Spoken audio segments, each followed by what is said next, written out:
Hi, my name is Kevin McDonald, and I'm declaring my independence. Independence from what?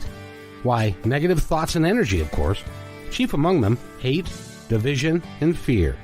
You see, I know that we're all one, and together we can solve any problem, save our planet and each other. Please, join me as we come together as one and choose a better way to be. So now, let's begin with my independence report.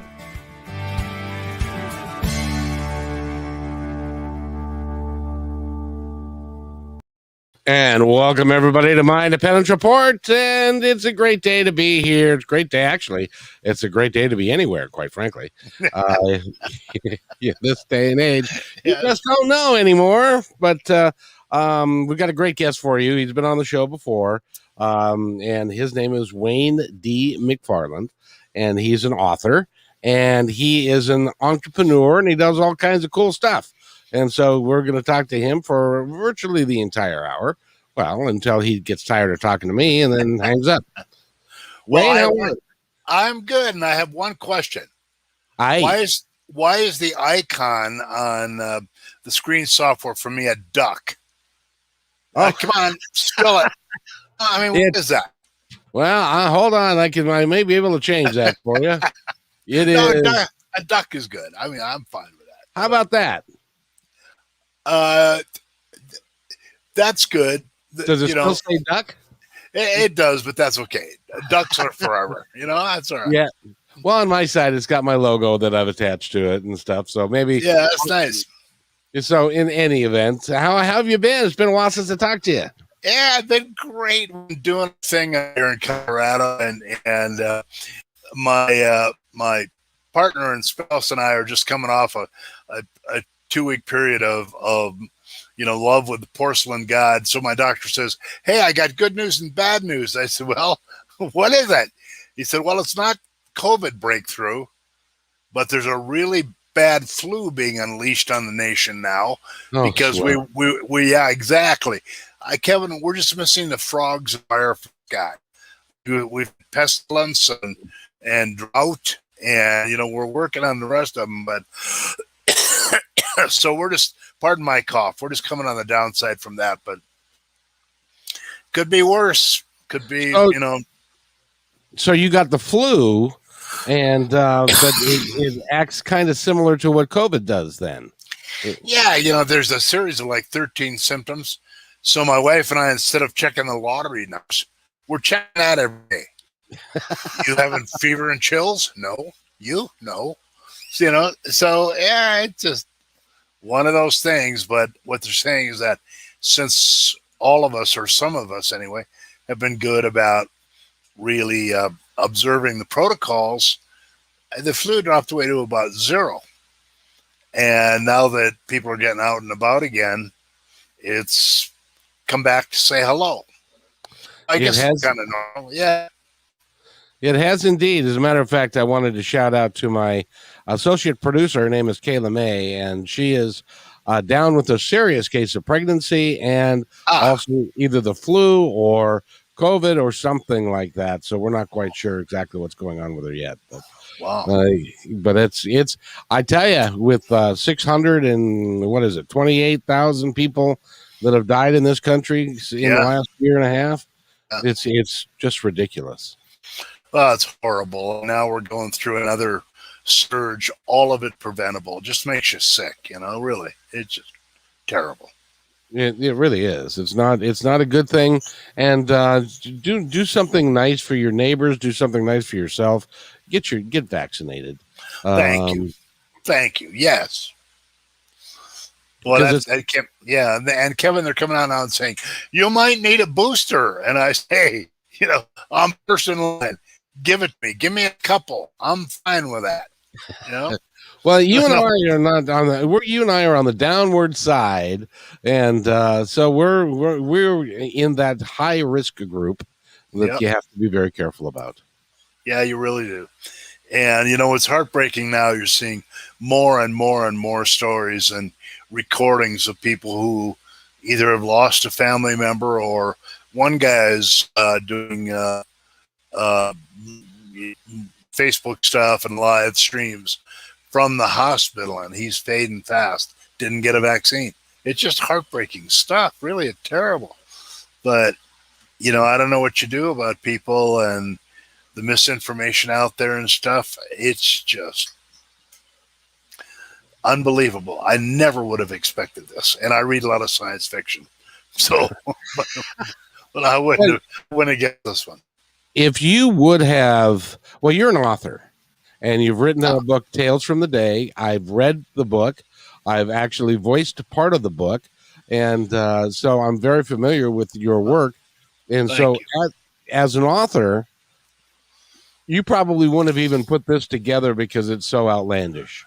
That's right. And I have friends of mine floating around out there, and we've talked about that, saying, man, if you put this together in a screenplay, no one would believe that a third of the population would be so, dare I say, stupid or misled that they wouldn't get a vaccination when it's killing people around them. People are dropping like flies, and it's a matter of freedom. I'll die the way I want. Well, Kevin, this is going to get me a lot of hate mail probably, but if it was just hurting them, if they were just killing themselves, that's what you want to do. Knock yourself out. But the problem is, of course, they can spread it to other folks. And the worst part, as you know, and anybody else knows who's got is functioning a little above room temperature, is, the giving the virus a chance to mutate by keeping it going gives the chance for more variations to come along. And my wife is a biochemist, and she was saying, hey, you get enough variations, the virus might score one that causes a requirement for a whole other vaccine. That's actually what they're saying, is that the longer this thing stays around and mutates into different forms of itself, it can get to the point where we're not going to be safe at all again, and we're going to re-go through the entire process again and hope that a vaccine can come along that will work for it. I've just got the feeling, when they brought this vaccine out, they all said, well, this will fix it. Well, if 70% of the people don't get the vaccine, it can't be fixed. That's right. It takes a certain level to stop the virus, but the audience, I think, needs a good tip. So here it is. I'll pass it along. When you're on Zoom or whatever, and you have a coffee cup, you blow on it occasionally so people think you're drinking hot tea or hot coffee instead of wine. So, my tip for the day. And a fine tip it is, too. But well, thank you. You're retired now, so you get to have wine whenever the hell you want to. That's okay. Yeah, and then you reach a point. You got enough years on you where you really can't do that. I mean, it's something is wrong with the balance of the universe, unquestionably. Yeah, it gets to a point where you just can't do what you used to be able to do, and it's getting crazy. So how are you, and how is Tales from the Day? How's the book going? Good. I'm really, pleased with the way it's going. There's rumors of a movie, but Brad Pitt still seems to be tied up, so nothing on that. I told my wife the other day, just keep your eye out for the flying pig with our movie contract. And that bad boy, that'll hit our backyard, and it will be time to celebrate. So we'll see. But actually, I'm quite delighted with the way things are going. I've met a lot of good people. Yourself falls in that category, and others. I will say that it's not the kind of book that is going to spread like the Hunger Games. I mean, there's a certain kind of reader, and I don't mean an older reader, just a certain kind of reader with a certain kind of sense of humor or desire to do things that want to take a look at it. Most folks out there, as you probably have run across as well, Kevin, are into bodice rippers or, science fiction or shameless books or whatever it may be. And that's what they read. It's genre adventure. That's the genre they read. So it's just like there's Philistines out there that may not listen to this show. May they rot, whoever they may be. Well, there is a, everybody's got the genre and everybody's got a feel for what they do and stuff. And when we're talking about the book, I really like it because each chapter is its own mini book, if you will, because they're different stories from your life, including the time you met Johnny Cash and the time that you were a minor, and just stories like that, and they're humorous. And as you get through the book, you then start to have an affinity for the character who is you, and all the things that you're going through in life. Well, Kevin, you'll probably enjoy this, and I don't know if your audience will or not. I was invited to, when you're publishing out there, I have a publisher, but I spent a time between engagements where I wasn't represented, so I was classified as an indie author. And I will tell you, Kevin, it's just probably the same with podcasting. There are people out there hanging from the rafters who you get besieged with emails about how you can write a bestseller and how to get your book out and do this and that. I'm sure with podcasts, you get emails saying, Kevin, we'll make you an international broadcast star. Just send us $1,000, and it'll be great. So I was invited to speak at the seminar about, writing a book that sells.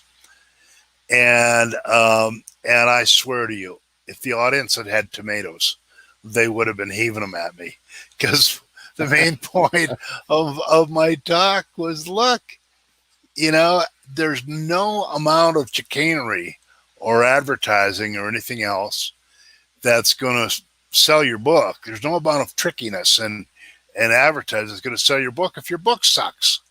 I mean, right. It ain't going to be happening.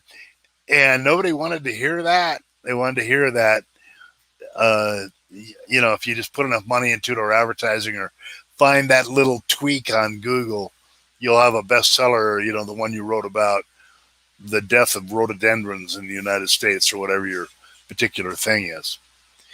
But yep. No, so it's hard because content is king. If you don't have good content and you don't hold the reader's attention, you can't get the book to get that buzz about the book that you need to have for people to say, I read this and this is a really good book. You got it exactly. And so one person who thought they were a troll in the audience said, okay, smart guy, what do you do then to produce a good book in addition to having a good topic or something engaging? I said, there's two things. One is you find a good editor who is not trying to sell you something, in addition to their services. I said, the second is you find Kevin McDonald. You find people in the broadcast community who you can talk to about what you've got. I said, everything else is a waste of time. I really believe that. So, there you go. That's the wisdom according to Wayne for a Monday. Well, it's so true. And it's true. The statistic is, and people, when I quote this, a lot of times people will say, no, that can't be true. But most books that are published either independently or even through a publisher, because publishers don't, generally like to throw money down a toilet. They want to make sure that the book is good and then it's got legs and stuff like that. But the average book sells in its life a couple hundred copies. That's absolutely correct. And I tell people who are all depressed, I sent out 500 emails to publishers and agents and they all rejected me. I said, well, look, just like you said, Kevin, these folks are in business to make money. Plus they specialize. So they have a publisher that specializes in romance novels, another one that does young adult stuff. And if you've written a cookbook, they're not going to be interested in publishing it. It's just that simple. Same thing with agents. So part of finding somebody who will handle your stuff is finding somebody who handles your kind of stuff. So getting rejection from people who, their whole career is based on selling bodice rippers, they're not going to take on some kind of a science fiction novel or an adventure novel. It's not their gig. It's not where they make their money. It's not where their contacts are. So, yeah, best thing to do is find you, like I say, and others like you, and get out there, and hopefully something will happen. That's what you got to do. I was talking with a director recently, and he said virtually the same thing. He said, most young directors, because he's got a short film, and he's been in festivals and that kind of stuff, and he's done well. And he said, but most young writers will pick the easy genre, which is like science, or the movie makers, they'll pick science fiction. Yeah, which is big now. Yeah.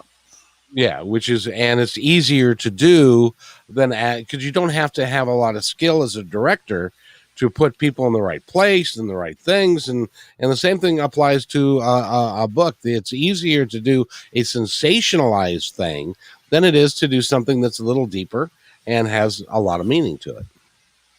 I did leave out the alien abduction part in my book. I left that out. But that's coming back. It's big. That's going to be the next book. That'll be the sequel. That's exactly right. And it'll describe probing and Tales from the Day on Mars. Yeah, exactly. That would be a fun title to have. And people would pick that up and stuff. But it's good. Speaking of which, are you in the middle of writing a second book? Well, I added 8 chapters to Tales in the Day.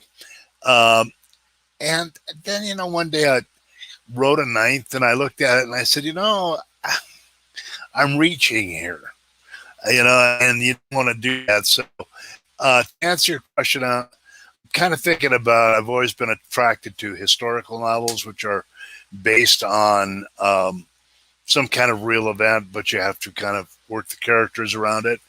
And in my family, along with many other semi-sordid events, one of my grandfathers was involved with a gang who stole the courthouse in South Dakota and moved to their town so the railroad would come through. And it was an armed mob. And I've always thought that could be a great story. And I stumbled across one the other day, Kevin, that I think would be terrific. There was one woman in the Pinkertons, the old private detective agency. Right. One woman. And I thought, wow, what do you think the story was behind that? And that would be interesting. Yeah, it'd be great. I don't know if you can find anything from research, but you don't let those things go. My hope is that there are some events that, as an example, in my wife's family, one of her relatives who's a couple generations back, who's long gone now in a South American country, ended up owning the only casino in the entire country. Now, can you imagine the story behind that? But everyone's gone.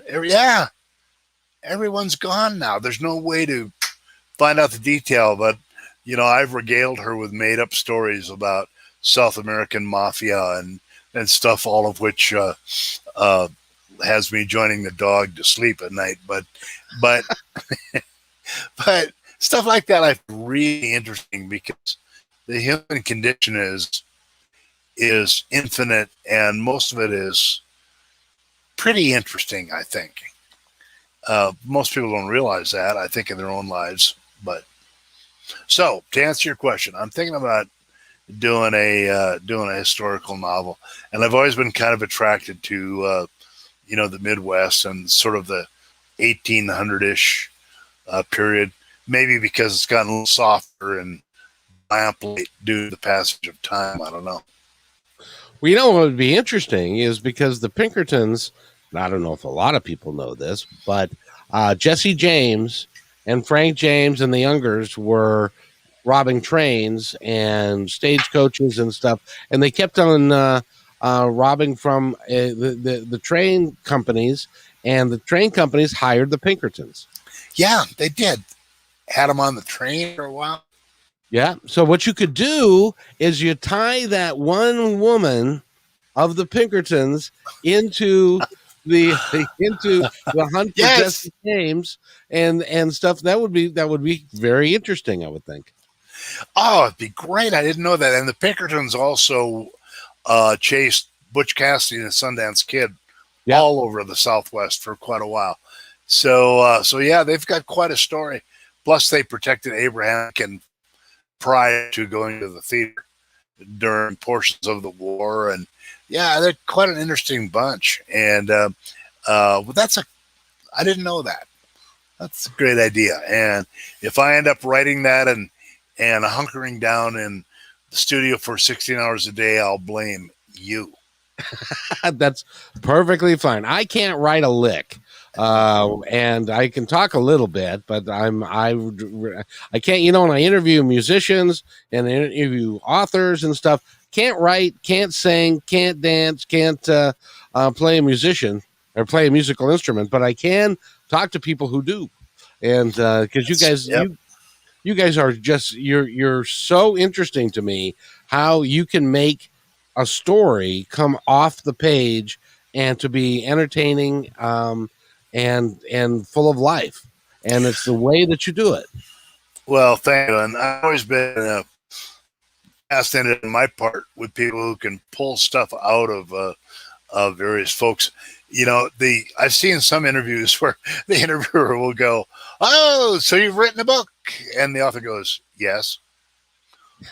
And the crickets start to chirp, So being able to keep people engaged and rolling, Kevin, don't make light of it. It's a skill as good as creating material in the place, in my view. Well, I've been told that occasionally I do okay, and that's basically it's because I'm really genuinely interested in the person or the subject matter that we're talking about. As a matter of fact, I just did a show with a funeral director. How was that? It was like really interesting because we talked about, she had been she started out pulling bodies out of houses after they died. She was somebody that would do that, and then she also worked in a crematorium, and then she became a funeral director. And it's like, I had no idea there were multiple ways to burn somebody up. I didn't know you could have a resume. Yeah, exactly. Her resume would be dark, but it would be very interesting, and stuff. She had literally, because what they do, and the reason that I met her is because recently my mother passed, and she passed in her bed at night, easy peasy, and she was done, and that's the way I want to go too.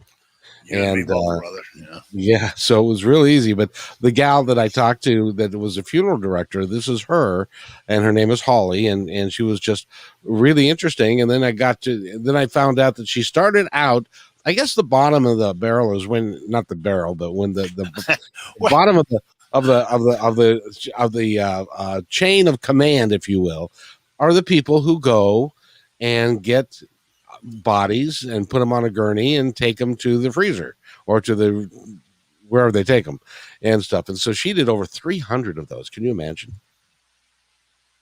I got to tell you, when you started talking about this, I thought to myself, where is this going? I mean, this is starts out with. I'm giving you ideas. Yeah. I've achieved the top of the heat. I'm a funeral director now. But let me tell you about how I started. What? Yeah. That's good.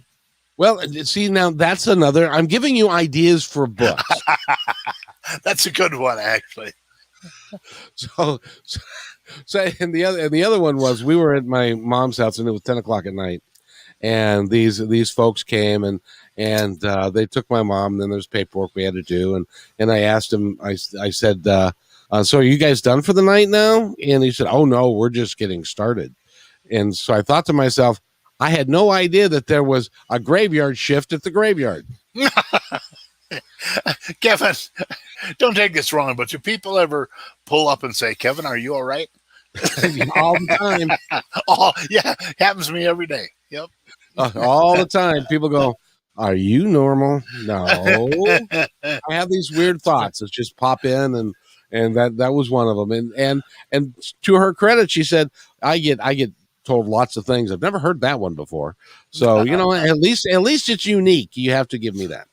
Well, it is. And, it's right along with I only do the things the voices in my head tell me to do. So I only work with guidance. Yep. So exactly right. And stuff. So it's really important that we're having this conversation because I want to get into something with you.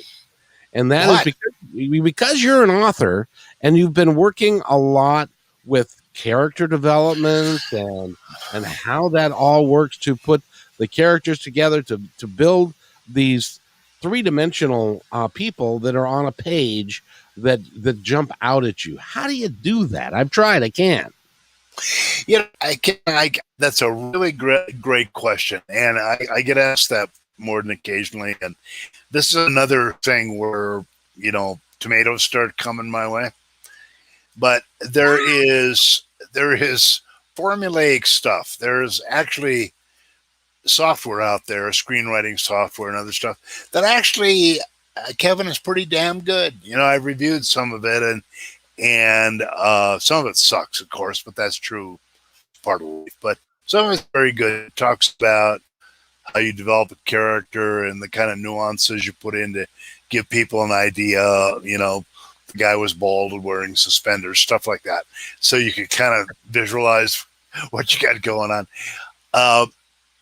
Ultimately, here comes the tomato.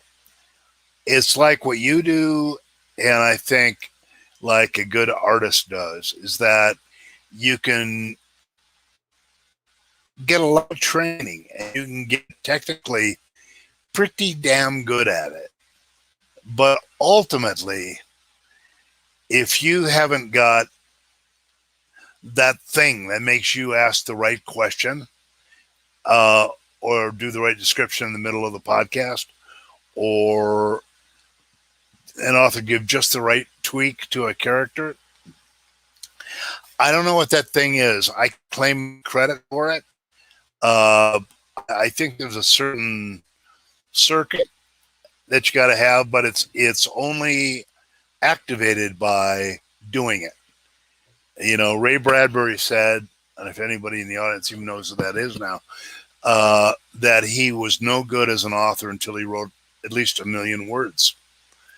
And, same thing with announcing. You've clearly been doing it for a while. And even if you get a great innate talent, if you don't do it a lot, it doesn't matter how much innate talent you've got. So if you feel like you want to write or you feel like you want to announce, you got to do it. Even if it's, the reader of your work is your mom or your audience is the audience of one and they tend to scratch themselves and pee on the rug. You got to do it and do it and do it and do it and do it, So that's, I don't mean to depress anybody, but one of the things that I hate to see is all these people taking money from folks out there in the world. You too can be a broadcaster. No, you can't. I know you can't. You can be trained. And sometimes if you think you can, going through that will tell you if you can. But in the end, you got to have that circuit. You just got to have it. And you hone it by doing it. You really do. Because I've got like 360 podcasts up now. And do you? Yeah. Wow. And over 40,000 downloads. So it's a growing little ship ship of one. It's like you're out there now. You're out there doing your work and promoting your material and stuff. And you're kind of out there, even though you've got somebody working with you, you're still out there all by yourself, more or less. Yeah. In the end, it's your ego on the line, and and you get reviews, and no matter how thick-skinned you are, I mean, some of them hurt. But there's an outfit out there called Kirkus, which I don't pay for reviews, except for this outfit. They've been around for 30 years or 40 years, and they charge for a review, but they've got a reputation for being brutal. I mean, brutal. So you pay them $2 to review your work. Sometimes they'll just be devastating, like somebody writing for the New Yorker that gets pissed off at you. And there's a legend in the industry that the worst review that Kirkus ever published was one word about a book, and that review was sucks. oh, jeez. And you pay for that? They didn't review my book that way, but somebody paid them for that. You know? But boy, that was smart, wouldn't it? Boy, it sure would. I wonder how much per letter they paid to get sucks out of that. I don't know. These days they charge a few $100 to review your work, and then literally the reason they're so highly regarded in the industry is that they don't care. I mean, it's a good thing if you get a good review.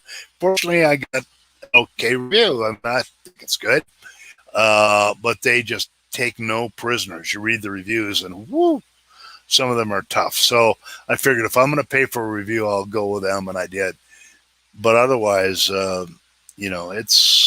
but your review is your downloads.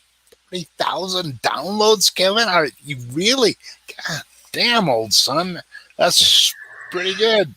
It's starting to take off, and to the point where I can do some other stuff with it. But I wanted to make sure that I got this out before our time together is done, and that is this: if you believe that you have got a great voice, and if you believe that you can do voiceover work and do voice books and that kind of thing, This is the guy to see.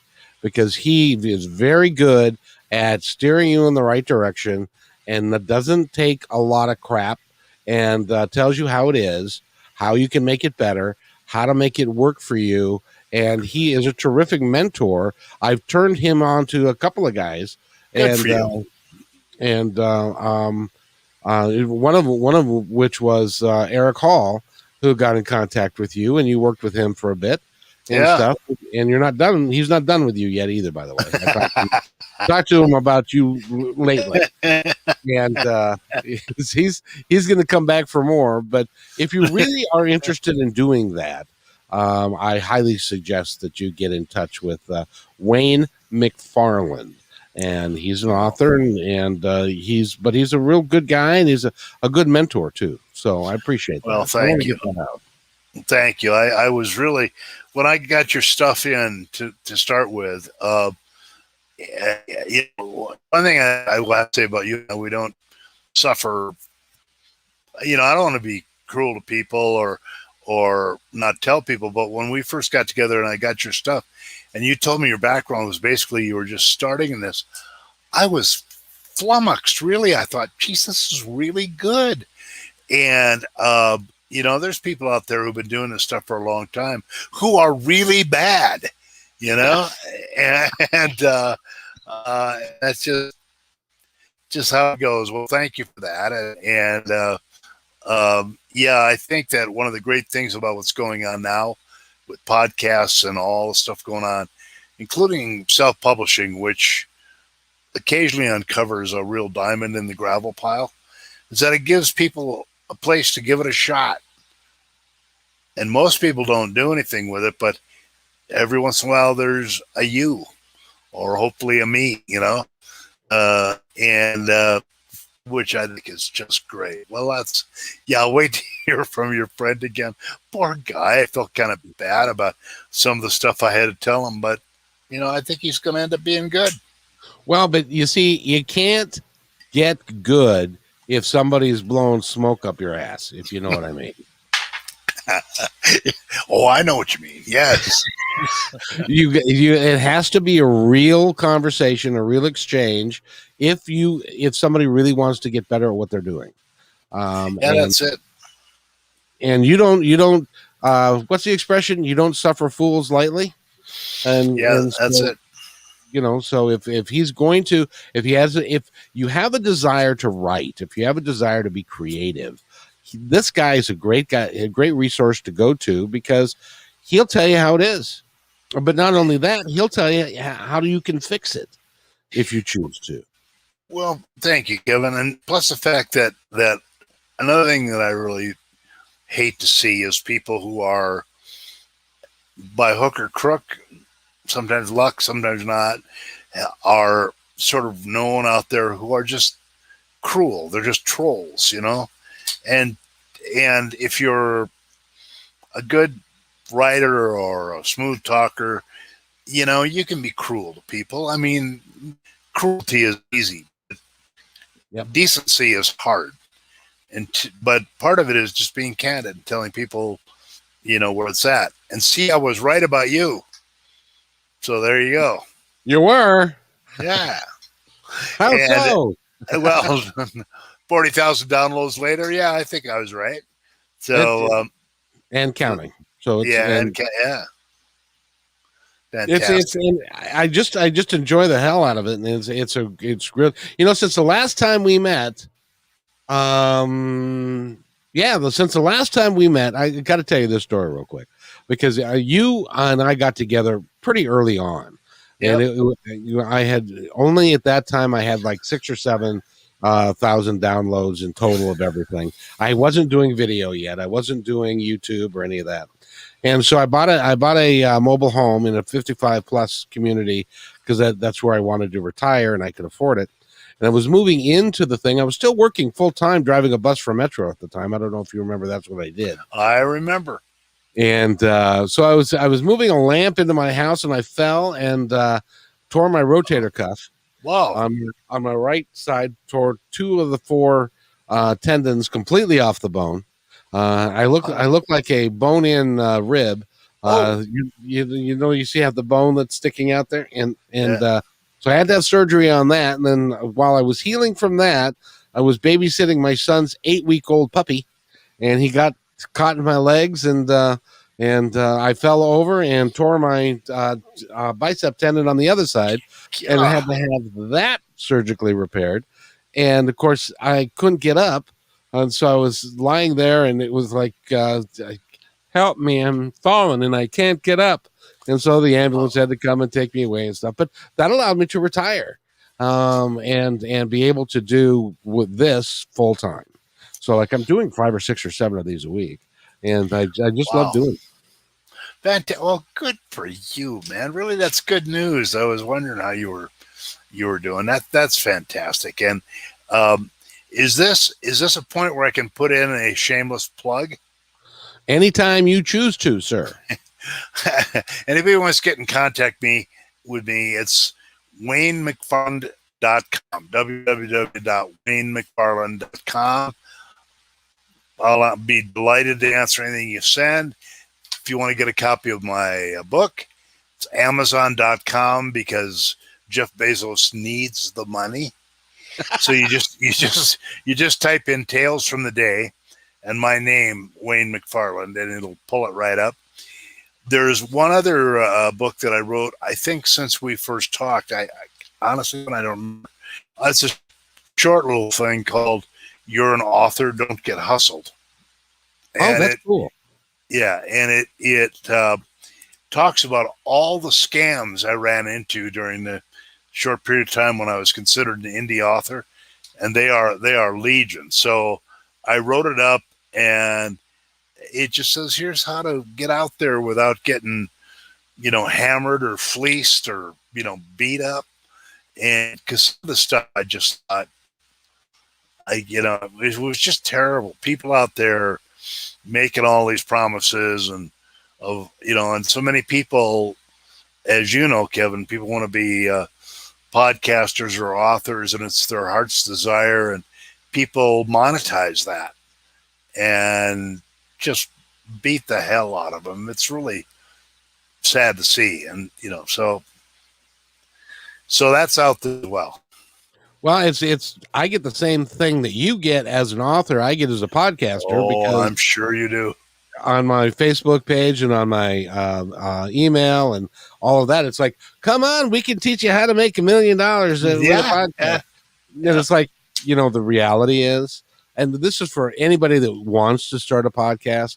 If you love doing it, if you love talking to people, if you love the subject matter that you're going to talk about, by all means do it. If you think you're going to make a lot of money doing it, you're better off going to drive a bus. Well, you're right about that, and but you're getting a lot of eyes and downloads looking at what you're doing. So eventually, you should be able to monetize it. I hope so. I will. Yeah. I will. And well, the biggest problem you and I both have the same problem, and that is breaking through the noise. There's 250,000 podcasts out there. Is that right?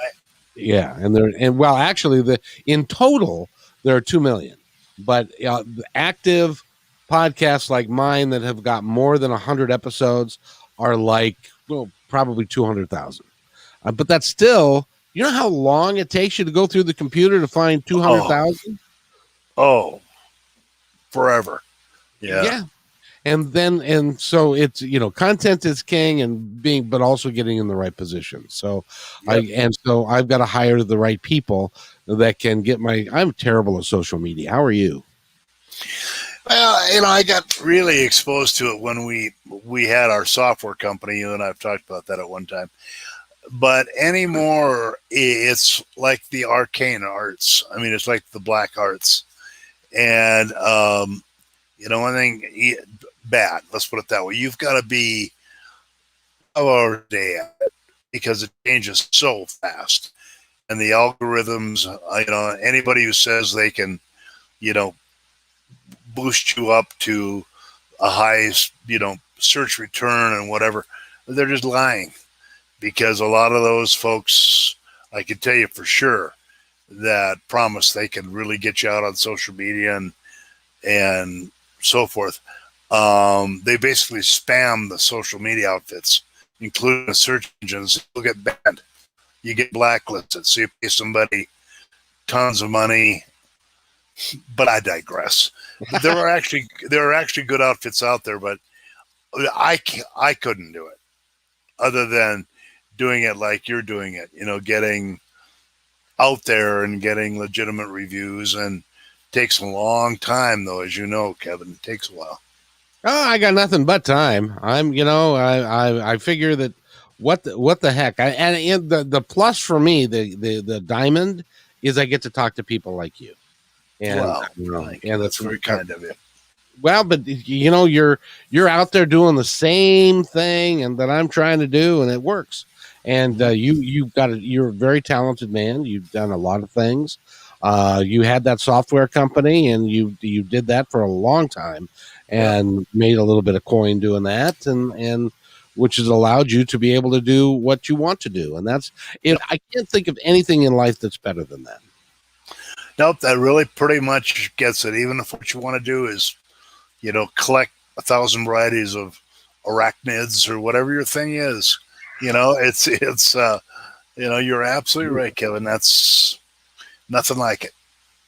So well, because there's so many people that. Well, I have a great example. I have a good friend of mine that was a bus driver. He was a bus driver for 25 years. He retired at 64. He had his pension. He had Social Security. He had lots of money in the bank. He had a heart attack a year and a half later and died at 66. So, so when that kind of thing happens, it does wake you up, and hopefully it wakes you up that you're not your job, you're not how much money you make. It's what you can contribute to the world in a real positive way. And if you can write a book that will be there on the shelf a long, long time after you and I are gone, then that's a good thing. Well, it is. I tell my wife and my friends, I just don't want to be a Van Gogh. I don't want to be discovered after I'm long dead. Give me a break. Discover me now. I mean, I won't cut off my ear for you, but still, that would be irritating, wouldn't it? No kidding.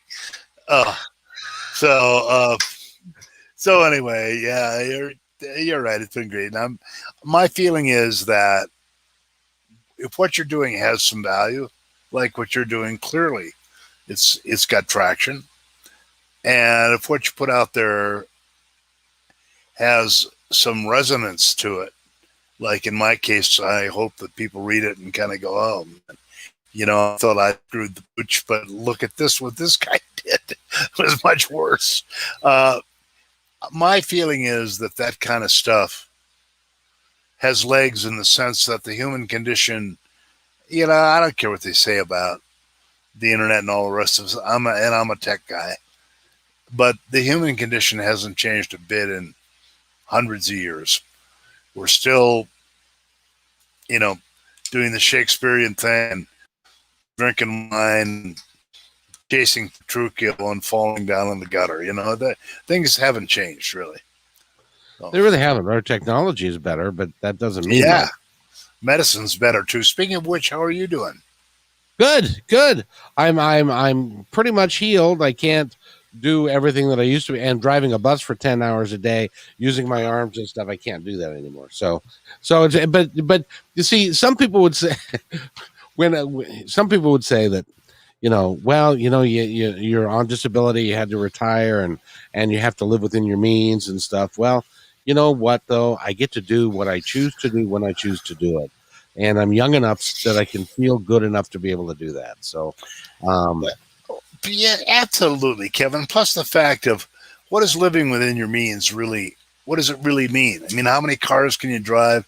How many meals can you eat? How many pieces of clothing can you wear? And if you get there, I have a friend of mine who retired after years as an attorney. He got cancer, and just like you, he said, this is the God's way of telling me to go do what I want to do. And he made that point too, that he thought not being able to just go eat at Chasen's or go to the Hollywood Bowl at the drop of a hat would be a hardship. But he said, I didn't even miss it. And I'll bet it's same with you. If you're doing what you want to do, you don't notice stuff like that. Your life is not measured by the money you may have or your ability to just spend whatever you want to spend. And I know if you don't have the money, that sounds ridiculous, but a friend of mine said one time, I've had money and I've no money. Having money is better. Well, that's true. And he'd been very broke in his life a couple times, and so I get that. But still, when you get in a position where you think, okay, well, now I can do what I want, you better have something you want to do. Absolutely. My father was, and he was kind of the gentleman that gave me the idea of doing this way, is that he worked 6 days a week for 40 years for Nordstrom. He was an executive with them. He did very, very well. When he left, he got paid very handsomely because he had profit sharing and all that. And then he retired, and then he played golf. He had to play golf 3 days a week, and because that was now his new job. And then he fell and broke his hip, and then he couldn't play golf anymore, and he had nothing. He didn't want to go do anything else. He didn't learn anything. He didn't want to explore anything else. So he ended up sitting on the couch until the day he died. And that's just not how I want to. That's not how I want to go out. And I know that's not how you want to go out. You want to take care of yourself and do some good things with your life. Well, as they say, better to wear out than to rust out. And I have to write that down. That's a good one. The studies that they've done have shown unequivocally that people who retire and just they don't have anything else going on tend to die pretty quickly. I mean, I think as human beings, you need something, and you need something, I think, that you feel fulfilled doing. I don't care if it's ships in a bottle. It doesn't matter. Right. And we're both fortunate that we found something we love to do. And we're doing it. And, people ask me sometimes, don't you wish you'd started doing this 40 years ago? Well, I said, no, I'm doing it now. Yeah, if I'd started 40 years ago, I might be an internationally acclaimed author. On the other hand, my work might have sucked 40 years ago because I hadn't lived enough to make it good. So, you can't beat yourself up like that. It just doesn't make any sense. Well, you are the sum part of the experiences that you've had in your entire life, and it comes through in Tales from the Day, and comes through very clearly in that, because of that book is about you and stories of things that you did, and you have done a bunch of stuff, and it was really cool. I highly suggest people get the book. Go to WayneMcFarland.com, right? Yep, that's my website, and it's even quicker. Go to Amazon.com. You can buy the book. You can have it instant download or have it in 2 days. And one person asked me the other day, to what more than anything else do you owe your success, the format of your book? And I said, because I wrote the book in, as you mentioned in the beginning, short, complete story chapters. So I wrote my John book. Put it in a John. You can read a chapter at a time, and you're not going to lose your place. Exactly. Hey. So each story is entertaining in its own right, so you can sit down and read a chapter, and you've read a story, and then so it kind of is it's really cool that way. Go ahead. I appreciate that. I had a group I was talking to the other day, and they told me, okay, we made a little betting pool here. We're trying to figure out what the day my business was trashed by a worm, what that could be about. And they were all wrong, So that really, really made me laugh, I have to say. And one other good thing about the book that I really like is that occasionally with COVID, not so much, in the past year, but I was getting invitations to go to Storytellers Convention. So under the heading of You Shouldn't Stop, one of the first ones I was invited to, I told the story about the day we roped a bear. And it turns out the organizer of the event was the local president of the PETA chapter, People for the... She was not pleased. I'm telling you, after kind of a blistering review from her verbal, I never was invited back. I thought that was kind of short-sighted, But you can't please everybody. That's right. And so I just kept going, just like you keep going. I'm certain you have your trolls telling you how they're sitting at home eating Cheetos, telling you how to be doing things that they are not doing, right? But that comes with the territory as well. So, well, you just got to let that, excuse the expression, you just got to let that shit. Is that a puppy dog? Man, yeah, she sleeps most of the time, but once in a while gets a wild hair. So, well, she wanted to chime in with it. So. Here's a bug trainer. the baby was $18 and is works with batteries. Man, I'm telling you. See, she calmed right down. Yeah, she did. She did. Well, apparently you shot what she was barking about. So, yep. Well, so I've had dogs my whole life, and I can't imagine anything crueler than using shock collars and crap like this. Squirt gun, okay. I'm all right with that. But treating animals badly, I think, reflects your character. I noticed you had a butt shot of a dog in your opening. Yes. So that was one of the gals that I work with on a regular basis. She is an animal communicator and healer for animals, and that particular dog was sitting on the couch watching the show, and watching her and I talk about stuff. So that was so I had to put that up. That was fun. Yeah. So we had a great time. Now we've been talking with Wayne McFarland, and Wayne, what I like to do, and I do this now that I didn't do before, and I like to do this because it's cool now, and that is I'm going to step aside and give you the floor. I'd like you to tell our audience anything that you'd like them to know about you, your book, anything at all. Well, no pressure there, right? No, not at all. I think the main thing, and I get asked quite a bit about it, is, people who've read the book will say to me, you're either certifiable or you go out of your way to get involved with really, really weird stuff. What do you mean you went shark fishing in your underwear? What are you, crazy? How'd you get involved with that?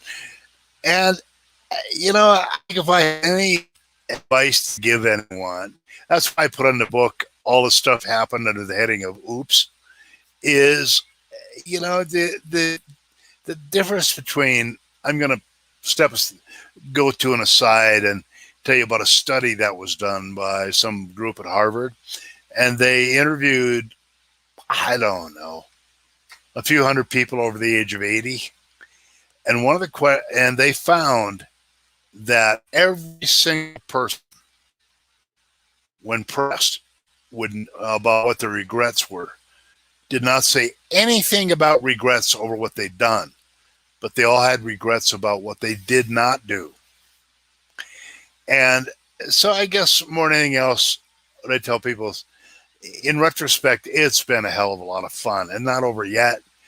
And the thing is that the difference is, I think, that most people, sadly, I don't know, for whatever reason, not our particular age, I don't think, when are presented an opportunity to start a podcast or, water the elephants at the circus or do whatever, their immediate response is just, no, I can't do that. People don't just do that, Some people do just do that, and they end up with 40,000 downloads or publishing a book for their own pleasure, if nothing else. So my advice is to follow the Heinlein's advice, is just take big bites.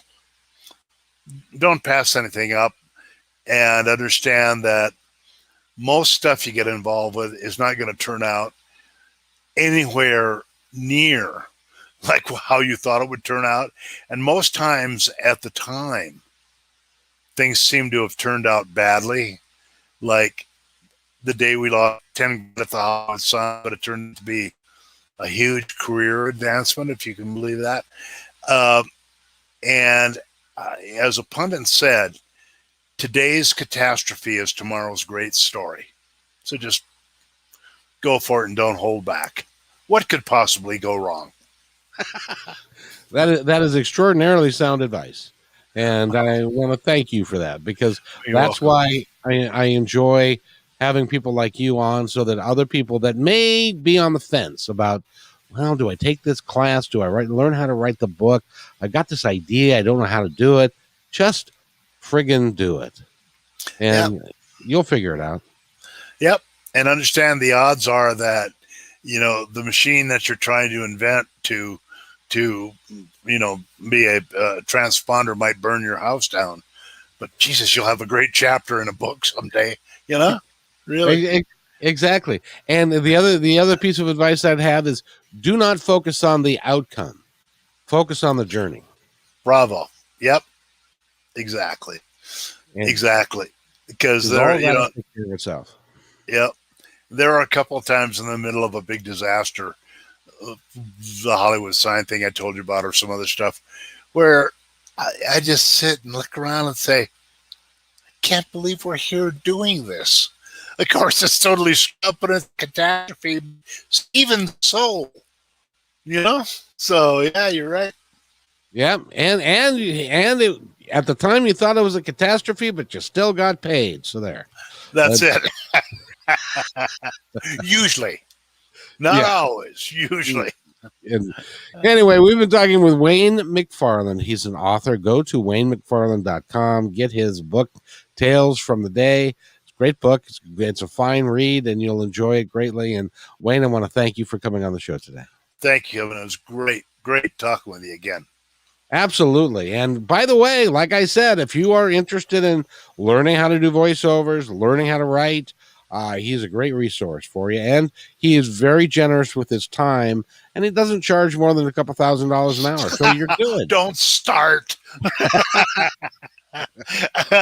I wish, yeah. So yeah, thanks, I know. Kevin. But you're good, and you're a good man, and you like to help people. And that's what this world is all about. So thank you, Kevin. Stay right there. I'll be right back. Okay.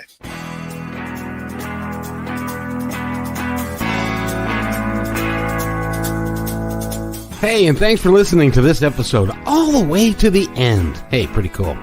Hey, don't forget to follow us so you can receive regular updates and new posts. And remember, take care of each other because each other's all we've got. See you next time on My Independence Report.